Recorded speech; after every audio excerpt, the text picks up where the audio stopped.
sua boca tem sido uma boca que glorifica a Deus?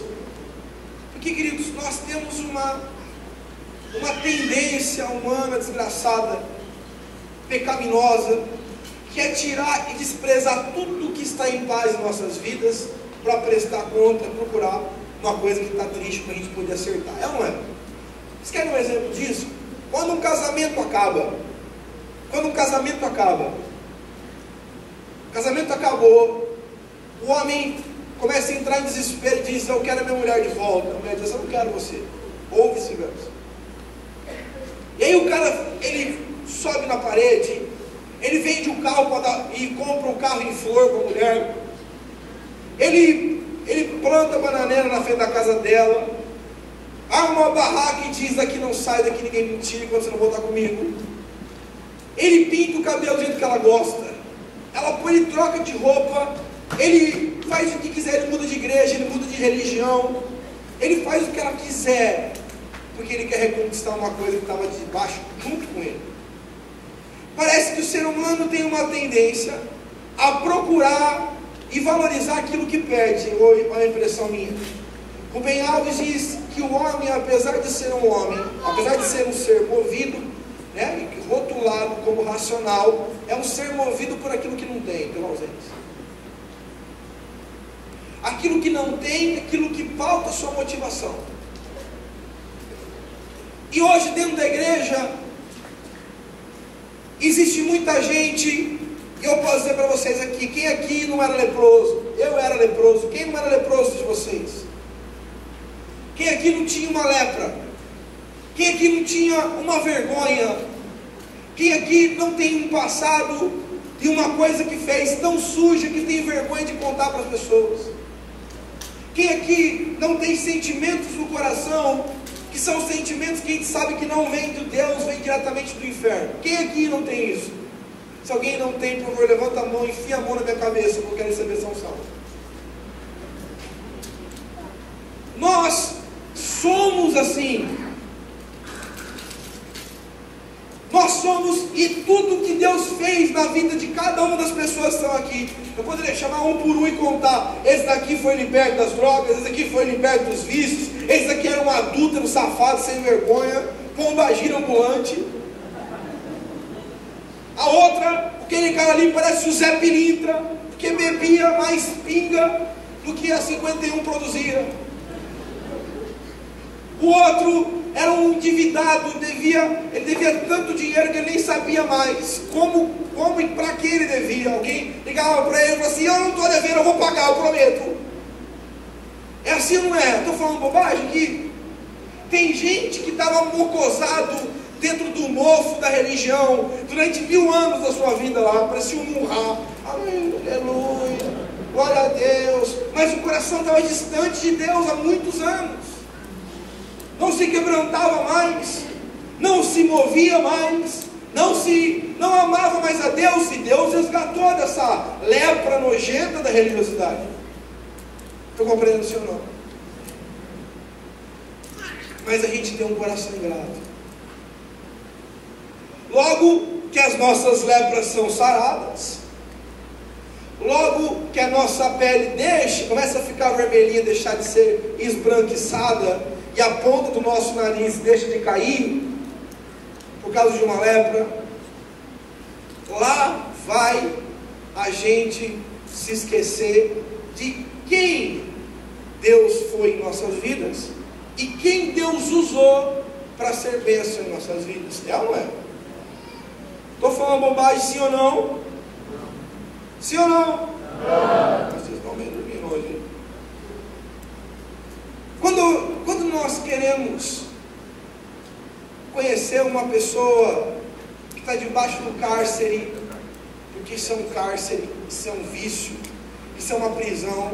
Deixa eu dizer uma coisa para vocês: vocês gostam de estar perto de uma pessoa murmuradora? Sim ou não? Não. Ninguém gosta. E uma pessoa que critica tudo, porque tem gente que recebeu do inferno um dom do infernal, quase que eu falei uma heresia, para criticar tudo. Ela olha para o irmão tem 200 dons maravilhosos, ele olha o pior. Eu tenho muita coisa ruim na minha vida. Você também não tem? Sim ou não? Sim. John Stott diz: há tanta coisa de boa, tanta coisa boa no pior dos homens, tanta coisa ruim no melhor dos homens, que não fica bem falar do outro. Mas nós, preste atenção porque isso é sério, a pessoa pega e ela é crítica com tudo. Chega, antigamente ficava lá na igreja, calor, não aguento, levantava 20 vezes para o banheiro, mas assim, meu Deus, tomou metade do Baguaçu antes de vir para cá, e e vinha, e andava, e mexia, e suava, agora fica, ai que frio, troca o ar, vou comprar para a igreja um ar individual, né? Porque aí cada um fica segundo o seu grau, mas critica. Louvor está pequeno, está grande, não gostou, a palavra, pastor, hoje não está ungido, o pastor está bravo. Mas o meu irmão, a minha mulher, vixe, minha mulher, tudo é ruim. Meu filho, tudo é ruim. Minha vida é tudo ruim. Minha célula, não estou afim, tudo. Porque eu quero dizer um negócio para vocês, queridos. Essas pessoas não prosperam. Essas pessoas são as pessoas repugnantes do mundo dos negócios. São as pessoas excluídas. Antigamente, quando uma pessoa era adúltera, na época da Idade Média, ela recebia um símbolo colocado no peito dela, em vermelho, para que todos soubessem que ela era uma pessoa adúltera. Sabiam disso, sim ou não? Pois é isso. E hoje, existem pessoas que andam com um símbolo no peito, porque eles criticam tudo. Se o líder dá uma direção, critica. Se o líder não dá uma direção, por que ele não deu direção? Se outro líder faz, a pessoa fala assim, mas por que meu líder não fez? Se o líder faz e o outro não faz, ele diz, por que meu líder fez e o outro não fez? Eu queria descansar e ele está fazendo coisas. Porque eu quero dizer para vocês, quem tem um caráter crítico, critica todo mundo. Abre sua Bíblia, e lá na Bíblia, quando está lendo lá, Mateus capítulo 6, a oração do Pai Nosso diz, Pai Nosso que estás no céu. Não, a Bíblia está errada, porque na verdade, o Pai não está no céu, está no meu coração. Seja santificado o seu nome. Não, na verdade a Bíblia deve ter algum defeito, porque eu sou teólogo. Tem uns caras que é teólogo, você já percebeu já? Teólogo diretamente do bar da esquina, mas é teólogo. Aí vai lá e fala assim, não, porque na verdade não é seja engrandecido o seu nome, não. Louvado seja o teu nome, não. Ele fala assim, não, Pai Nosso no céu, santificado seja o seu nome. Santificado seja o seu nome, não, o nome dele já é, irmão. Já é santo. É errado. A crítica e as pessoas que são envoltas nesse princípio, pessoas que ficam debaixo da insatisfação, são pessoas que têm um caráter extremamente egoísta. Se eu estou sendo beneficiado, glória a Deus, aleluia. Se o outro está sendo beneficiado, eu não concordo. Eu acho que deve ter alguma falha bíblica nessa história, e eu não concordo. Aquela pessoa tem tal coisa, aquela outra pessoa tem tal coisa, porque falta amor. Falta amor. A pessoa que está debaixo de um legado de ingratidão, é ingrato e é desapegado às pessoas que fizeram coisas por ela, porque eles são traidores.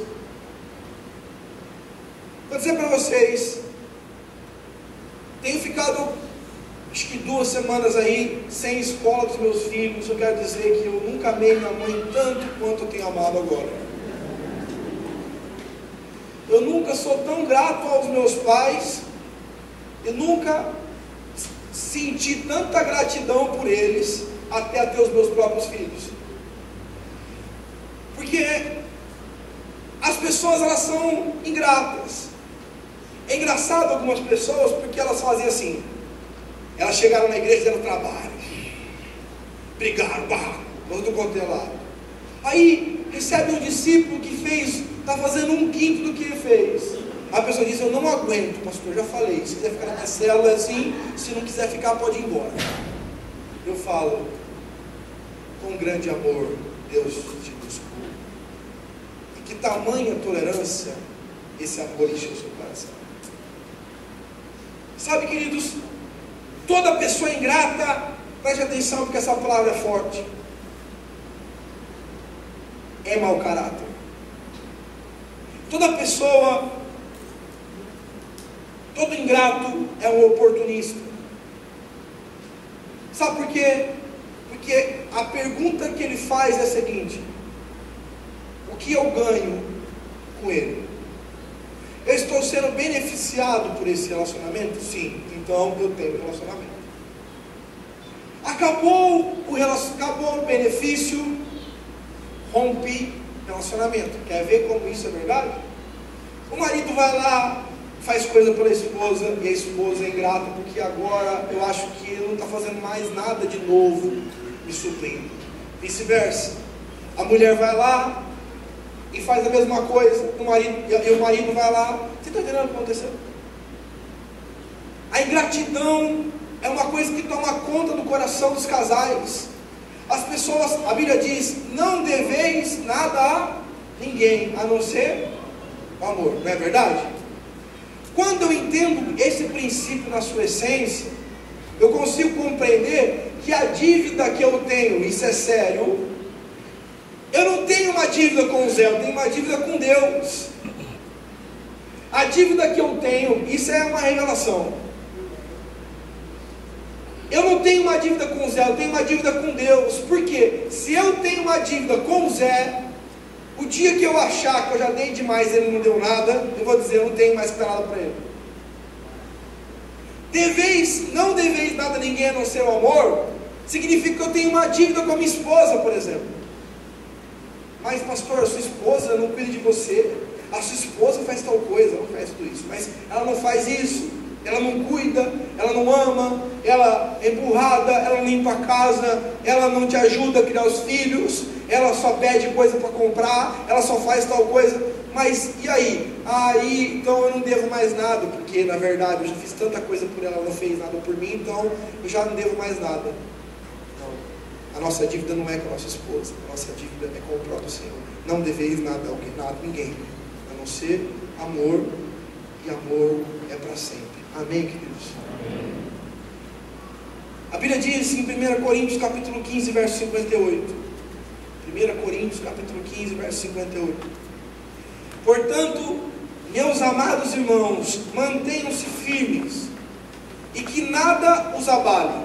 Sejam dedicados à obra do Senhor, para vocês sabem que no Senhor o trabalho de vocês será útil. 1 Coríntios capítulo 15, verso 58. Sejam sempre dedicados à obra do Senhor, pois vocês sabem que no Senhor o trabalho de vocês não será inútil. Preste atenção. O que esse texto está nos dizendo, irmãos? Está dizendo que Deus é um Deus grato. Quando nós lemos Mateus capítulo 6, verso 33, diz: buscai primeiramente o reino de Deus e a sua justiça, as demais coisas vos serão.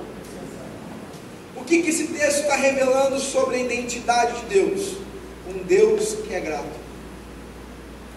Está dizendo assim: eu sou um Deus grato. Aquilo que você faz por mim, aquilo que você faz quando eu te oriento, aquilo que você cumpre de princípios, aquilo que você se esforça. Eu quero dizer um negócio para vocês: se você acha que Deus não vê os seus sofrimentos debaixo do sol para trabalho, é mentira. Se você acha que Deus não sabe quanta luta você faz e tem para poder obter o seu sustento, eu quero dizer para você que é mentira de Satanás.